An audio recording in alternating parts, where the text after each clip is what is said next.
Helo, wylwyr, ydych chi'n iawn? Ydych chi'n lwcus iawn heddiw, achos mae fi a Dyl yma efo exclusive i chi ar y we. Da ni'n sôn am gyd o'r gynadleddau sydd yn digwydd, yr E3 ag y WWDC. So, be di'r newyddion diweddara a mwyaf pwysig o'r gynadleddau?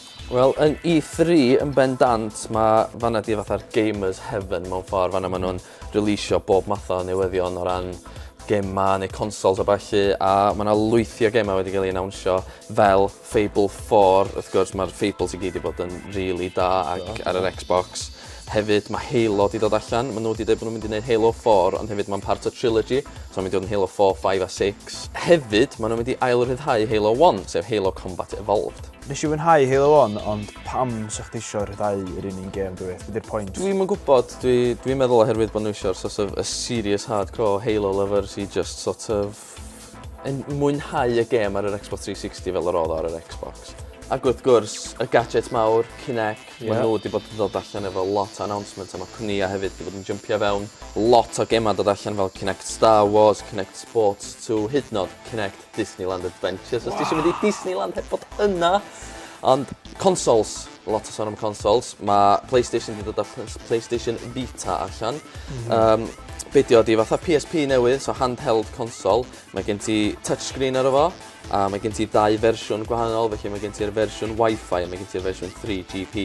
Mae yna 2 analog stick ar efo, mae yna hyd yn oed 6 axis, so pan ti'n symud o, mae'n gallu teimlo fatha bod chi'n pwyso ymlaen, pwyso nôl, a ballu clefer iawn. Ond y console, lot o bobl wedi bod yn siarad amdano fo, dwi'n mynd i ddangos o'n fan hyn i chi. Ag y Nintendo Wii U di hwn, sef y console newydd gen y Nintendo. Mae gen ti'r controller y fan hyn. Sy'n actually edrych dda PSP yn... Mae'n edrych fel PSP yn dim yn gywir, ond just y controller di hwnna. Felly gen ti camera ar y controller, wedyn gen ti'r touchscreen, 6.2 inches screen, so ti just yn gallu sweipio. Dyna bod chdi chwarae gêm seithi neu rhywbeth, a ti eisiau newid gun. Ti'n just yn sweipio'r gun o'r touchscreen, a na fo ti efo gun newydd. Felly mae'n reit interactive o controller.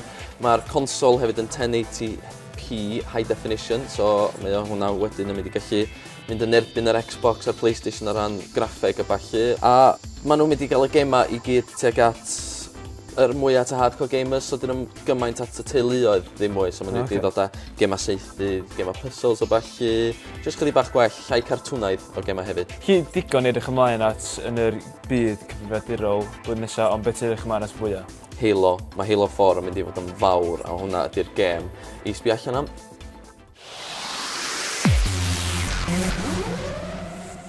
Ymlaen â ni at yr ail gynhadledd, sef y WWDC, yr Developers Conference di hon, de.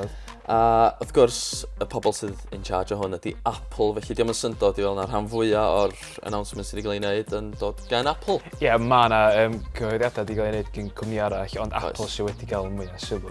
A maen nhw wedi bod yn siarad amdan un peth, sef yr OS X Lion. Be di hwn?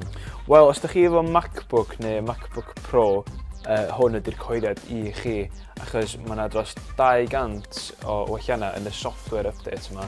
Ti'n talu amdano fo, un taliad unigol o 20.99 ceiniog, a mynd allan mis nesaf. Felly ar gyfer y Macs, mae hwn, ond os na wbath allan na i bobl sydd iPods ac iPads y stwff? Wel, yr iOS 5, software update i'r iPhone 3GS, yr iPhone 4, iPod Touch 3rd a 4th generations, iPad ac iPad 2.